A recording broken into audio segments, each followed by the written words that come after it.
de la mi-journée présentée par Siham Bajan. Vous écoutez Alger Chaîne 3, le journal. Bonjour Siham. Ali, bonjour. Au sommaire, le président de la République, chef suprême des forces armées, ministre de la Défense nationale, préside aujourd'hui la cérémonie annuelle de remise des grades et des médailles à des officiers supérieurs de l'ANP. À la veille de la célébration de la fête de l'indépendance, des opérations de distribution de logements se déroulent à travers plusieurs wilayas. Illustration dans ce journal. Venons-en à ce communiqué du ministère de l'Éducation nationale concernant les examens du BEM et du bac. Il invite l'opinion publique à se référer strictement aux sources officielles. En Palestine occupée, le massacre s'intensifie à Gaza. Des multinationales sont accusées de financer le génocide. Et puis sport, on joue la finale de la Coupe d'Algérie, messieurs et dames de handball. On évoquera évidemment celle de football prévue samedi.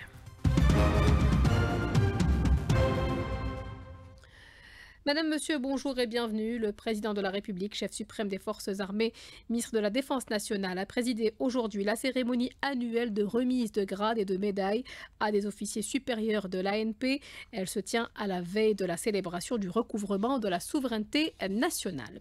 Le président de la République, Ahmed Tebboune, a reçu hier le ministre du pouvoir populaire pour l'agriculture productive et les terres au Venezuela, qui lui a remis une lettre de son homologue vénézuélien Nicolás Maduro. Le ministre a tenu à présenter ses remerciements au président Ahmed Tebboune, au gouvernement algérien pour les activités que le Venezuela s'apprête à mener pour consolider les relations entre les deux pays. Voici ses propos au sortir de l'audience accordée par le président. Au nom du président de la République bolivarienne du Venezuela, M. Nicolás Maduro, et au nom du peuple vénézuélien, je tiens à exprimer nos plus sincères remerciements à son Excellence le président de la République algérienne démocratique et populaire, ainsi qu'à l'ensemble du gouvernement algérien pour les efforts entrepris en vue de renforcer les relations bilatérales entre les deux pays. Ces initiatives témoignent d'une volonté commune de construire un partenariat solide fondé sur le respect mutuel, la coopération et la volonté partagée à la prospérité et au développement pour nos deux pays et nos deux peuples. Et une trentaine de projets de coopération sont au programme des travaux de la commission mixte. Meissa Smaïl. Les relations diplomatiques entre Alger et Caracas ne sont pas nouvelles. Elles remontent à plusieurs décennies, marquées par une solidarité sud-sud et des valeurs communes, comme l'a souligné Yuri Pimentel, vice-ministre pour l'Afrique au ministère du pouvoir populaire pour les relations extérieures du Venezuela. Les relations diplomatiques se sont renforcées sous les présidences de Nicolás Maduro et Abdelmadjid Tebboune. L'Algérie est une puissance majeure en Afrique du Nord. Nous sommes conscients du rôle politique, économique et social que joue l'Algérie sur le continent. Le Venezuela est riche en ressources naturelles et porte d'entrée vers l'Amérique du Sud. Nous partageons avec l'Algérie des positions communes sur plusieurs causes justes, notamment les causes sahraouies et palestiniennes. À travers cette commission, les deux parties entendent approfondir leur coopération dans différents domaines stratégiques. Ahmed Hashmi, le directeur général pour l'Amérique, au niveau du ministère des Affaires étrangères algérien. Cette commission constitue un mécanisme idéal pour renforcer et développer la coopération sectorielle. La coopération bilatérale connaît un dynamisme appréciable car elle repose sur une base solide qui reflète la volonté des deux parties de renforcer et d'enrichir le cadre juridique et de poser les fondations nécessaires à une coopération saine et fructueuse. Nous accordons une grande importance à l'aboutissement de recommandations concrètes et réalisables. Je tiens à souligner ici la nécessité d'accélérer la création de la commission mixte algéro-vénézuélienne. Pour cette session, 30 projets de coopération seront présentés, démontrant ainsi une volonté partagée de faire de ce partenariat un modèle de coopération concrète et durable. Comme je vous le disais au début de ce journal, nous célébrons ce week-end le 63e anniversaire de l'indépendance. Le ministre des Moudjahidines et des Ayants droit préside ce soir une cérémonie de distinction des grands invalides de la guerre de libération nationale au siège du ministère. Hier, la présidente par intérim de la Cour constitutionnelle, Leïla Aslaoui, a présidé une cérémonie à cette occasion, cérémonie durant laquelle elle a salué le legs inestimable des valeureux martyrs et des Moudjahidines aux jeunes générations. Sophia Boukercha. Le 5 juillet, symbole de fierté de vivre dans une Algérie libre et indépendante. À cette occasion, Leïla Aslaoui, présidente de la Cour constitutionnelle par intérim, salue l'héritage précieux légué par les martyrs et les moudjahidines à la jeunesse algérienne. Nous sommes fiers de vivre dans un pays qui s'est libéré de l'emprise du colonisateur. Nous sommes aujourd'hui dans une Algérie nouvelle face à de nombreux défis. Pourtant, nous sommes convaincus que vous avez laissé un grand héritage à la jeunesse et que rien n'est impossible. Rien n'est insurmontable lorsque la foi en Dieu est forte et que la loyauté envers la patrie est une valeur noble. Une indépendance chèrement acquise que la nouvelle génération se doit aujourd'hui de préserver avec vigilance et fierté, comme nous le rappellent Jamila Boupacha et Mohamed Tahar Abdeslam, Moudjahidine honorés. C'était la joie et bien sûr la tristesse, c'était toute cette jeunesse qui a donné sa vie pour la liberté, qui n'était plus là pour voir cette joie. Notre jeunesse préserve l'Algérie parce que l'Algérie est toujours menacée. Il faudrait d'abord qu'ils soient vigilants et qu'ils préservent l'Algérie. Ils ne trouveront jamais un pays comme le nôtre. مثل هذا اليوم في هذا الشهر كنت أحاكم في المحكمة الاستئناف في الجزائر. ها هي رسالة 3 شهداء قد بين أيديكم فحافظوا عليها من أجل بناء الدولة الجزائري في مستوى تضحيات آبائكم وأجدادكم. حافظوا على وحدتها. Une transmission de valeurs et de courage pour que l'histoire écrite par nos martyrs continue de guider chaque pas de la jeunesse algérienne. Coïncidant avec le 5 juillet, l'opération de distribution de logements est en cours à travers différentes wilayas du pays. L'exemple à Béchar, voici la correspondance de Bezarmdan. À l'instar des autres régions du pays, la wilaya de Béchar a lancé une vaste opération de distribution de logements, tous créneaux confondus, et qui s'inscrit dans le cadre des festivités du 63e anniversaire de l'indépendance et de l'importance qu'accorde l'État au bien-être des citoyens. Ainsi, les clés et les arrêtés d'attribution de 3135 logements, dont 560 pour le chef-lieu et 132 à travers les autres communes de la wilaya, ont été remis à leurs bénéficiaires et qui n'auront pas manqué d'exprimer leur joie en cette occasion qui marque un nouveau départ pour leur vie. Par ailleurs, des aides financières à la construction sociale et rurale ont également été octroyées à leurs propriétaires. En matière de logement, et selon le premier responsable de la wilaya, tous les projets de construction enregistrent actuellement une cadence régulière et conforme aux délais requis. Béchar Bezarmdan pour Algérie 3. Je vous propose à présent d'écouter les témoignages de certains bénéficiaires dans la wilaya de Hindefla, des propos recueillis par Rima Rahmani. نشكر رئيستنا تبون ويعطيهم الصحة بارك الله فيهم ترحموا على شهدائنا الأبرار. أنا مدة طويلة نورمالي جد هذا ويثبت بالاستفادة. أنت حبيت سكن فين؟ أنا حاب ما كاش وين نروح لازم أرضك تبقى في أرضك. Autre célébration prévue dimanche, ça sera Ashura, journée chômée payée, une occasion à laquelle on s'acquitte généralement de la zakat. Le Nisab est fixé cette année à 1 615 000 dinars selon le ministère des Affaires religieuses et des Waqf.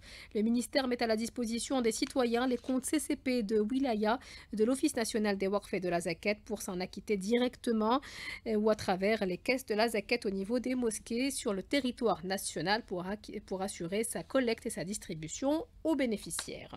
Alerte pluie sur l'est du pays. Cette vigilance orange concerne les wilayas de Bojboarerich, Sétif, Mila, Constantine, Batna, Omlebouagui, le sud de Soukahras, Khanchla et Tébessa. Alerte en vigueur entre 14h et 22h. Les quantités de pluie pourraient atteindre les 40 mm.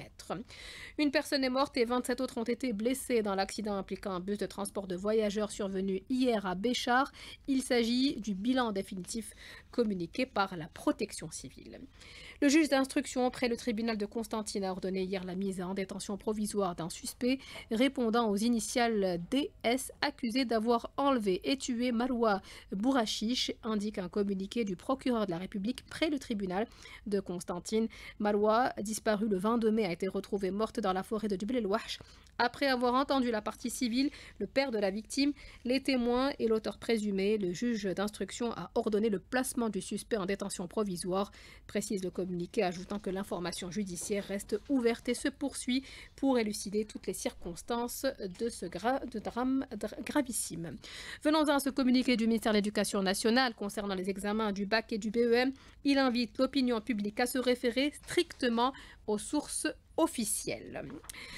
Dans l'actualité, l'API accueille à son siège aujourd'hui plus de 50 jeunes entrepreneurs algériens établis dans 14 pays, porteurs de projets innovants dans divers secteurs. Ils sont à la recherche d'opportunités pour investir en Algérie. Hakima Kamal.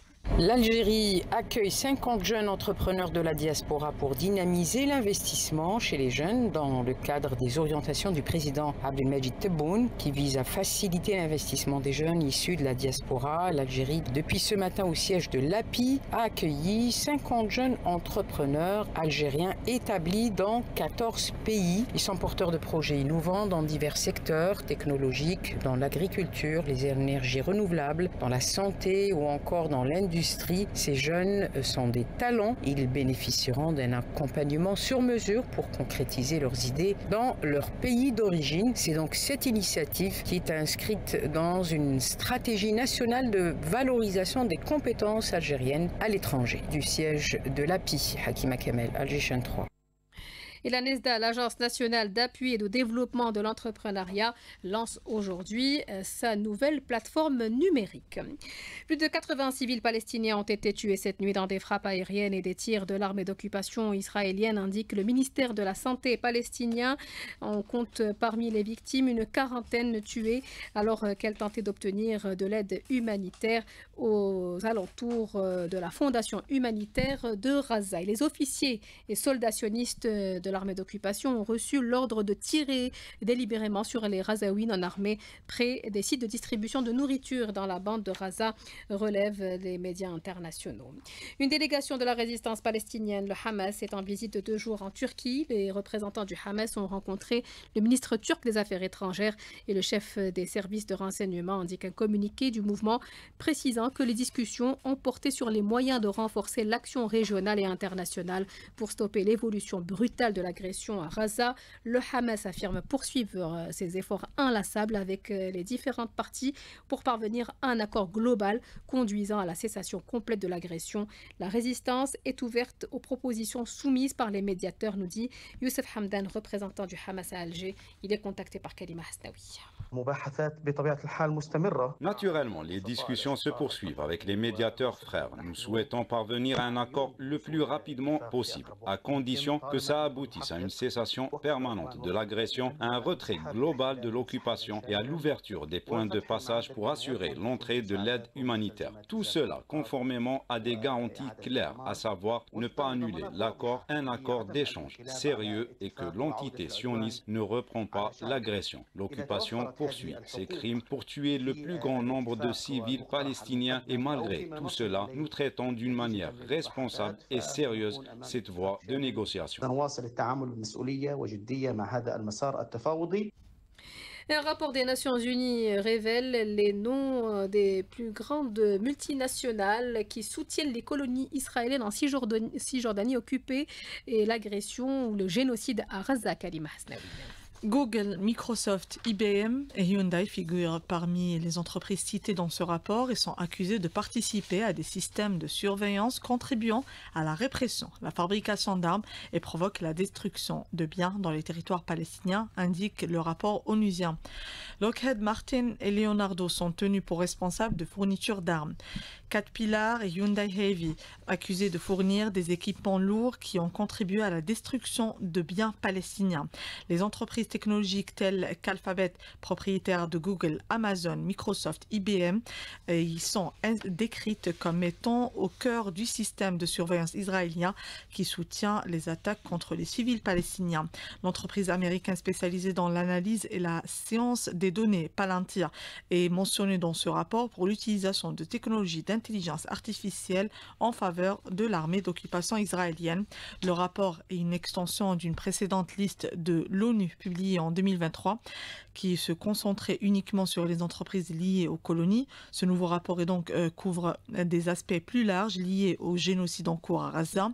Ce rapport sera bientôt présenté au Conseil des Nations Conseil des droits de l'homme des Nations Unies et rappelant que ce type d'enquête des Nations Unies est souvent utilisé comme base pour déposer des plaintes devant les tribunaux internationaux.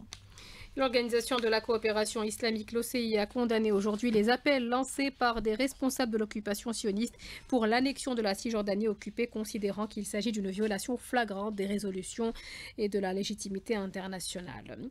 Le méga-barrage hydroélectrique construit par l'Éthiopie sur le Nil est maintenant terminé et sera inauguré en septembre, annonce ce matin le Premier ministre éthiopien. Un projet source de tension avec ses voisins, notamment l'Égypte, lancé en 2011 pour un montant de 4 milliards de dollars. Le grand barrage de la Renaissance est présenté comme le plus grand ouvrage hydroélectrique d'Afrique.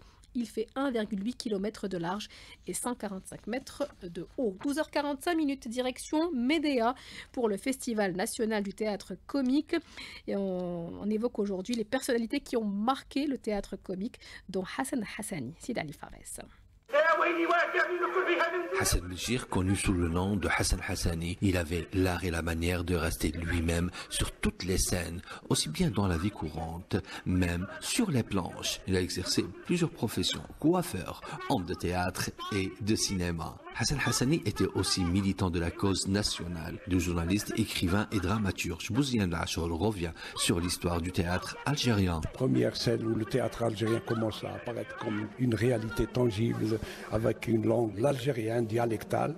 Deuxième étape où le théâtre algérien parle des conditions de vie de l'algérien sous l'occupation française, que ce théâtre-là était toujours inspiré de la réalité sociale du pays. Ce théâtre-là n'a jamais quitté sa matrice première, c'est l'Algérie. Sa matrice première, c'est les aspirations du peuple algérien.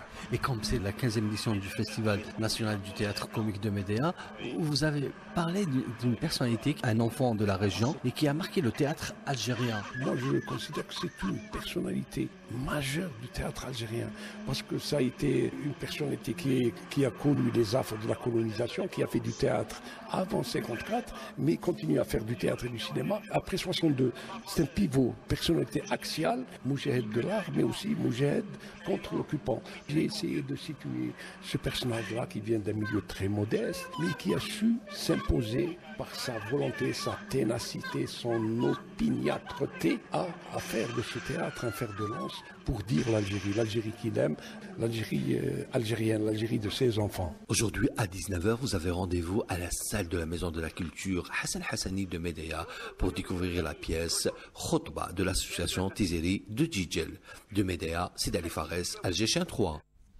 Boudjma Karesh Honoré, l'ancien directeur de la Cinémathèque d'Alger, a reçu le prix Vittorio Boarini du nom du fondateur de la Cinémathèque de la ville italienne de Bologne, Nadia Siassi. Décerné à l'occasion de la 39e édition du festival El Cinema Ritrovato qui s'est tenu à Bologne en Italie du 21 au 29 juin dernier, dédié aux chefs-d'œuvre du cinéma et aux classiques intemporels, le prix Vittorio Boarini 2025 a été décerné à Boudjma Karesh, ancien directeur de la Cinémathèque algérienne durant la période 1978-2003. Pour rappel, Boudjma Karesh a commencé en qualité d'animateur de la Cinémathèque algérienne en 1971 et a contribué à faire de la Cinémathèque, je cite, un lieu de référence du cinéma dans son pays, une scène reconnue et appréciée dans le monde du cinéma international. Boudjma Karesh est auteur d'ouvrages sur le cinéma. Il a publié en 2005 Un jour, un film, un recueil d'anciens articles parus dans la presse nationale, Juste un mot paru en 2009 et L'héritage du charbonnier, un récit sur la vie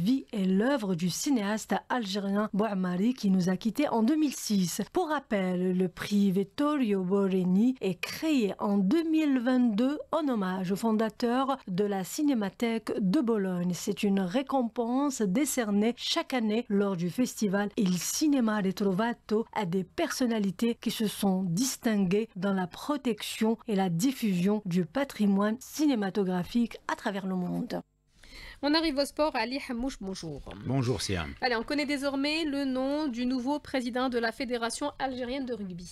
Mourad Gharbi est le nouveau président de la Fédération algérienne de rugby. Il a été élu par 11 voix contre 9 contre l'Assemblée générale élective de la Fédération algérienne de rugby qui s'est tenue tout au long de cette matinée au niveau du siège de la Fédération algérienne de rugby à Boulourine.